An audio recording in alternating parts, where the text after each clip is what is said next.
بسم اللہ الرحمن الرحیم۔ میں حکیم محمد امین انجم کھوکھر۔ اگر یہ 3 علامات آپ میں ہیں تو سمجھ لیں کہ آپ کا جگر ایسا ایسا خراب ہو رہا ہے۔ اپنے جگر کو ایک کچن سمجھیں۔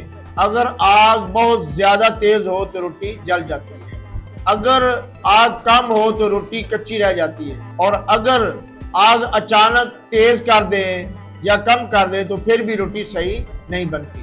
بلکہ اسی طرح جب جگر کمزور ہوتا ہے تو جسم میں فالتو مادے جمع ہونا شروع ہو جاتے ہیں، تو پتھریاں بننے کا خطرہ بڑھ جاتا ہے اور معدہ، گردے اور اعصاب بھی متاثر ہونے لگتے ہیں۔ اس کے ساتھ ساتھ کمزوری، بے چینی اور تھکن بڑھ جاتی ہے، اور آپ کی روزمرہ کی کارکردگی بھی متاثر ہوتی ہے۔ اس کو نظر انداز مت کریں، کیونکہ آج کی لاپرواہی کل بڑی بیماری بن سکتی ہے۔ اپنی صحت کا خیال رکھیں، اپنے جگر کو مضبوط رکھیں۔